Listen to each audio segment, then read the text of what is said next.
11. O Sermão do Monte. Difundidas as claridades da Boa Nova a todos os enfermos e derrotados da sorte, habitantes de Corazim, Magdala, Betsaida, Dalmanuta e outras aldeias importantes do lago enchiam as ruas de Cafarnaum em turbas ansiosas. Os discípulos eram os mais visados pela multidão, por motivo do permanente contato em que viviam com o seu mestre. De vez em quando, Filipe era assaltado, em caminho, por uma onda de doentes. Pedro tinha a casa rodeada de criaturas desalentadas e tristes. Todos queriam o auxílio de Jesus, o benefício imediato de sua poderosa virtude. Aos primeiros dias do apostolado, um pequeno grupo de infelizes procurou Levi em sua confortável residência. Desejavam explicações sobre o Evangelho do Reino, de modo a trabalharem com mais acerto na observância dos ensinamentos do Cristo. O coletor da cidade manifestou certa estranheza. Afinal, disse ele aos infortunados que o procuravam, o novo reino congregará todos os corações sinceros e de boa vontade que desejarem emanar-se como filhos de Deus.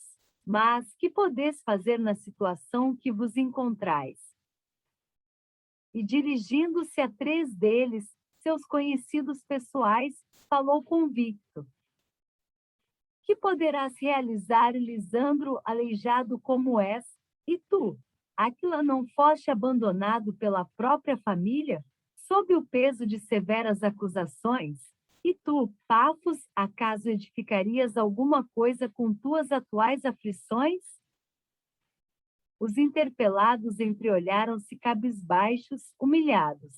Somente então chegavam a reconhecer as suas penosas deficiências.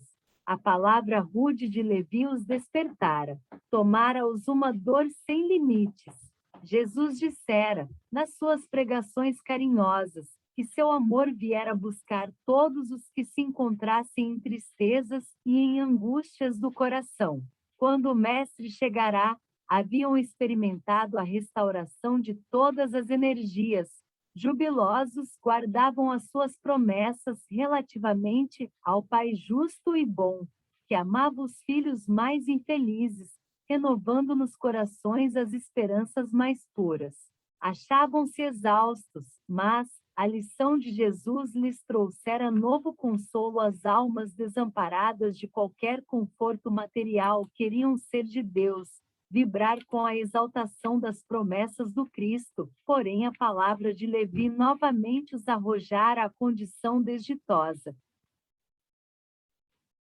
O grupo dos pobres e infortunados se retirou em desalento. No entanto, o mestre pregaria no monte aquela tarde, e quem sabe ministraria os ensinamentos de que necessitavam.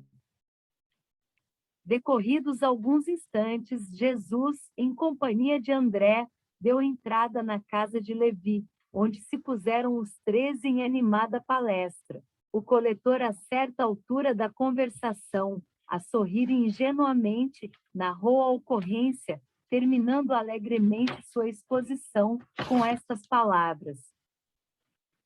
Que conseguiria o Evangelho do Reino com esses aleijados e mendigos?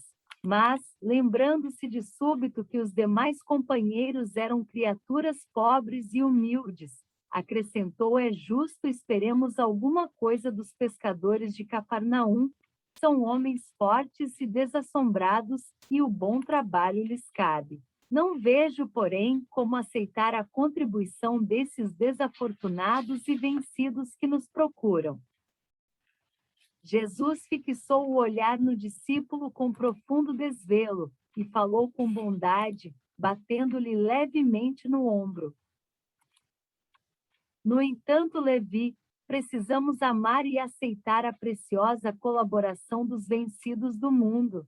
Se o Evangelho é a boa nova, como não há de ser a mensagem divina para eles, tristes e deserdados na imensa família humana, os vencedores na terra não necessitam de boas notícias.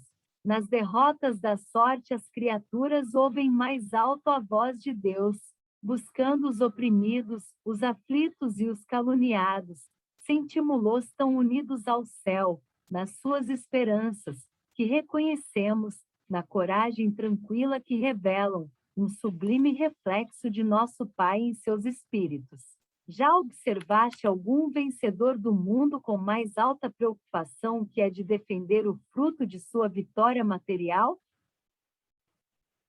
Levi sentia-se comovido e, aproveitando a pequena pausa que se fizera, exclamou, algo desapontado: Senhor, minhas observações partiram tão só de um intenso desejo de apressar a supremacia do Evangelho entre os que governam no mundo.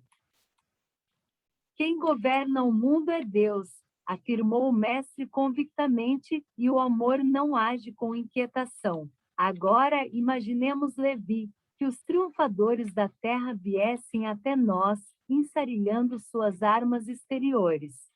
Figuremos alguns generais romanos chegando a Cafarnaum com seus troféus numerosos e sangrentos, afirmando-se desejosos de aceitar o evangelho do reino e oferecendo-se para cooperar em nosso esforço. Certamente trariam consigo legiões de guardas e soldados, funcionários e escribas, carros de triunfo, espadas e prisioneiros. Começariam protestando contra as nossas pregações pelas estradas desataviadas na natureza, por não estarem, no íntimo, desarmados das vaidades e das vitórias, edificariam suntuosos templos de pedras, em cuja construção lutariam duramente por hegemonias inferiores. Uns desejariam palácios soberbos, outros empreenderiam a construção de jardins maravilhosos. Recordando a ação das espadas mortíferas, talvez pretendessem disputar a ferro e fogo o estabelecimento do reino de Deus, exterminando-se reciprocamente, por não cederem uns aos outros em seus pontos de vista, desde que a cada vencedor se julga, no mundo, com maior soma de direitos e de importância. A pretexto de lutarem em nome do céu, espalhariam possivelmente incêndios e devastações em toda a terra. E seria justo, Levi, trabalhássemos por cumprir a vontade de nosso Pai, aniquilando seus filhos, nossos irmãos? O apóstolo o ouvia assombrado, em face da profundeza de sua argumentação. O mestre continuou: até que a esponja do tempo absorva imperfeições terrestres, através de séculos de experiências necessárias, os triunfadores do mundo são pobres seres que caminham por entre tenebrosos abismos. É imprescindível, pois, atentemos na alma humilde e branda dos vencidos. Para os seus corações, Deus carrega bênçãos de infinita bondade. Esses quebraram os elos mais fortes que os acorrentavam às ilusões e marcham para o infinito do amor e da sabedoria. O leito de dor, a exclusão de todas as facilidades da vida, a incompreensão dos mais amados, as chagas e as cicatrizes do espírito são luzes que Deus acende na noite sombria das criaturas. Levi, é necessário amemos intensamente os desafortunados do mundo. Suas almas são a terra fecundada pelo adubo das lágrimas e das esperanças mais ardentes, onde as sementes do Evangelho desabrocharão para a luz da vida. Eles saíram das convenções nefastas e dos desenganos do caminho terrestre e bendizem do nosso Pai como sentenciados que experimentassem, no primeiro dia de liberdade, o clarão reconfortante do sol amigo e radioso que seus corações haviam perdido. É também sobre os vencidos da sorte, sobre os que suspiram por um ideal mais santo e mais puro do que as vitórias fáceis da terra, que o Evangelho assentará suas bases divinas. André e Levi escutavam de olhos úmidos os conceitos do Senhor, cheios de sublimada emoção. Nesse ínterim chegaram Tiago, João e Pedro, e todo o grupo se dirigiu, alegre, para um dos montes próximos.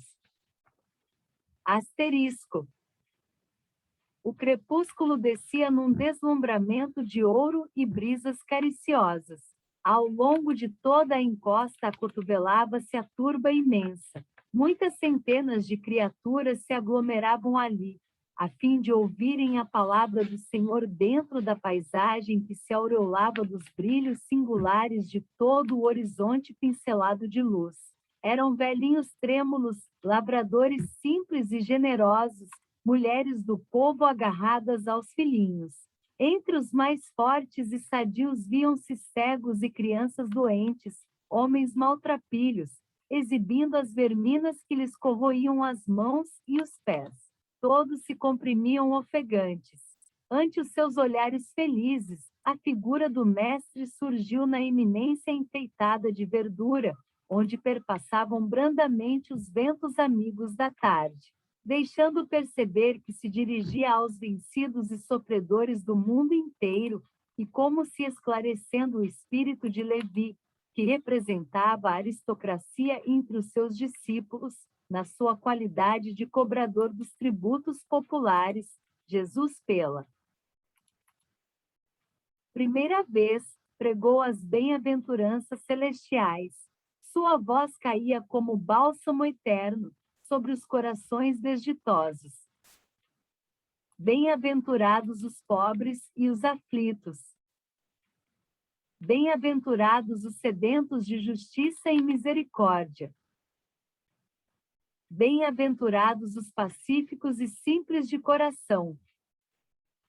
Por muito tempo falo sobre o reino de Deus, onde o amor edificaria maravilhas perenes e sublimadas. Suas promessas pareciam dirigidas ao incomensurável futuro humano. Do alto do monte soprava um vento leve, em deliciosas vagas de perfume. As brisas da Galileia tinham se impregnado da virtude poderosa e indestrutível daquelas palavras e, obedecendo a uma determinação superior, iam espalhar-se entre todos os aflitos da terra. Quando Jesus terminou a sua alocução, algumas estrelas já brilhavam no firmamento como radiosas bênçãos divinas. Muitas mães sofredoras e oprimidas, com suave fulgor nos olhos, lhes trouxeram os filhinhos para que ele os abençoasse. Anciães de frontes nevadas pelo inverno da vida lhe beijavam as mãos. Cegos e leprosos rodeavam-no com semblante sorridente e diziam: Bendito seja o Filho de Deus.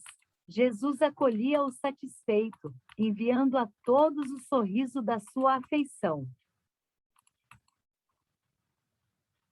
Levi sentiu naquele crepúsculo inovidável, uma emoção diferente lhe dominava a alma. Havia compreendido os que abandonam as ilusões do mundo para se elevarem a Deus. Observando as filas dos humildes populares que se retiravam, tomados de imenso conforto, o discípulo percebeu que os pobres amigos que o visitaram à tarde desciam um monte, abraçados, com uma expressão de grande ventura, como se os animasse um júbilo sem limite. O coletor de Cafarnaum aproximou-se e saudou-os transbordante de alegria, compreendendo que o ensino do Mestre, em toda a sua luz, abrangia o porvir infinito do mundo. Grande esperança e indefinível paz lhe haviam penetrado o âmago do ser. No dia imediato, o ex-publicano abriu suas portas a todos os convivas daquele crepúsculo memorável.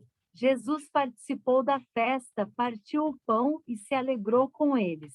E quando Levi abraçou o aleijado Lisandro, com a sinceridade da sua alma fiel, o mestre o contemplou enternecido e disse: Levi, meu coração se rejubila hoje contigo, porque são também bem-aventurados todos os que ouvem e compreendem a palavra de Deus.